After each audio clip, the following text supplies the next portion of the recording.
If you're tired of being tired, can't work for long, and get bored easily, this video is for you. Because you clicked on my video so that you don't have to end up like this guy. Yo, what you doing, bro? Ashel, what's up? Nah, I'm just trying to be productive, you know, I've been slacking too much lately. Oh, that's cool, man. Good for you. I'll see you later, bro. Oh, shit, wait. I think I forgot my charger. Yo, do you have a... Yo, my man, what the fuck? Anyways, let's get into it. First thing to know is, are you burnt out or are you in a rut? Because they can feel similar, but they have very different solutions. Burnout is when you've been working so much that you feel super stressed and start getting less done. A rut is when you've done almost nothing, but it feels almost impossible to start because you're stuck in this weird cycle of unproductiveness. Pause the video, think about it, and then come back when you're ready. I'll go over being burnt out first because that's what the title is all about. Because you are working a lot and you feel stressed, it's very, very natural to drop everything and take a break. But this is actually a mistake. Now, listen closely because I'm going to explain a concept to you. Everyone has this skill called work capacity. When you do work, you fill up this work capacity meter, and if it becomes full, you start to feel burnt out, stressed, unproductive, you're gonna lose energy, etc. But then why can some people work way longer than most people without burning out? It's because they level up this skill a lot, and so they can work very long or consistently while still feeling motivated or at least chill. And I'm gonna show you how you can do it too. Much like working out, it's very difficult to work 2 hours straight if you've only ever worked 15-minute blocks. But if you start with 15 minutes, then get used to 30, then get used to an hour, get used to an hour and a half, you will be able to push to 2-hour sessions productively. And it sounds really simple, but yet no one fucking does it. This is called progressive overload, and the interesting thing about this method is that you can't just increase your work capacity by doing more. It has to be specifically by pushing your limits, by sitting there and working until you are uncomfortable and then working a little bit more. Bro, I clicked on this video to learn how to not feel like shit when I'm working, not for someone to tell me I need to work more. What the fuck is this, man? Yes, and here's what I can tell you. Oh my god! You ever wonder why it hurts or feels uncomfortable to work hard or do productive things? It's because you are growing in the process, whether it is physically or mentally. It's why people call it growing pains as your body gets taller, although it applies to everything. You pushing past your mental limitations is going to suck, and it's going to feel bad for a little bit. But the trade is, you feel sucky for a few days or a few hours, and you get this skill of being able to work longer or at a higher level and feel better. Now, I don't know about you, but if I were you, I would definitely make that trade. And I have.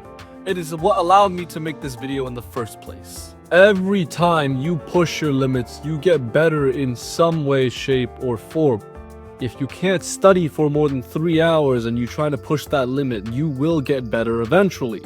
If you can't lift more than 25 pounds and you try to push that limit, you will get better eventually. And so I'm giving you permission to be okay with being uncomfortable, to enjoy working hard, knowing that you will forget the pain, but remember the growth and the success. And I just want to make this quick disclaimer saying that this is how you get better. This is not how you should be treating yourself all the time. You should not be working all the time thinking, oh my god, if I just push myself for an extra day, I'm gonna get even more improvement. It's not how it works, okay? If you die or you get fucked up in the head, like that's not going to make you improve. It's gonna make it harder to improve, right? And so there is a balance to this. Take a rest when you know, like, okay, I literally cannot do anymore. I've done everything humanly possible, but this is my limit. At the end of the day, it's about pushing it, not killing yourself over it. So just wanted to make that clear. alright, so now that we're done talking about how to deal with burnout, it's time to talk about how to get out of a rut. Now, I actually have a full video on this, so if this explanation right now doesn't really answer all your questions, you can go watch the full video. I'll link it up somewhere. But anyways, step 1 is marking the day of your comeback.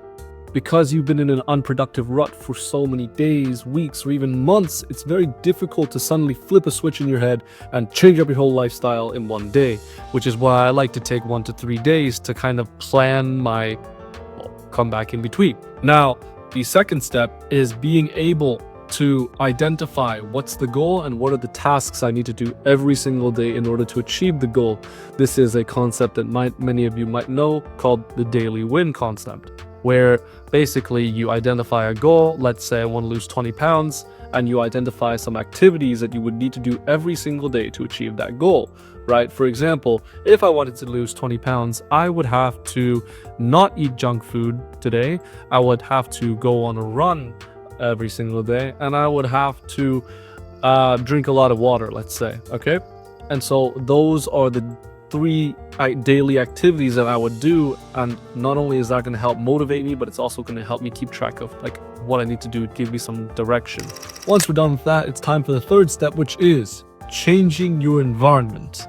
Think about this. If you are someone who struggles with losing weight and you are sitting in your house with 150 bags of chips lying around the house randomly, do you think you're going to be able to lose weight? Probably not. And so changing your environment to optimize for the new lifestyle that you're going to lead is extremely important. Now, I'm going to try a different example just to make this a little bit more real. Let's say you wanted to study, right? And you're sitting in this place where there's like a phone next to you, there's food from last night still on your table, there's a bunch of random junk on your table, right? You want to clean that up or find a new spot that's tidy to work. Once you've got that down, the last 2 steps are more of a personal preference, but I really suggest you try them. The first one is shocking your body. For me, I like to go on a run. You know, it clears my mind. It makes me work hard, and overall I feel very, very motivated and committed when I'm doing a hard activity like that. But it can be anything. It can be working out, it can be swimming, it could be cold shower, whatever. Just some physical exercise, because I find it really helps psych me up for the new big change that's going on. The last one is changing up your sleep schedule. So imagine I sleep at around 12 o'clock and wake up at 8 o'clock in the morning every single day. If I change my sleep schedule from sleeping at 10 and waking up at 6, when I wake up at 6, I'm going to ask myself, hey, Why don't I wake up at 6 and not 8? Oh, right, because I'm trying to lead this new lifestyle, right? And so I'll be reminded, like, this is my life now, or this is the change that I made, and I would do it. So those are the 5 actions I would take to ensure that I get out of the rut. If you want a more detailed guide on that, because I kind of really quickly summarized it, check out this video over here. It's literally everything I've talked about, but in more detail. Thank you for watching, and I'll see you next week.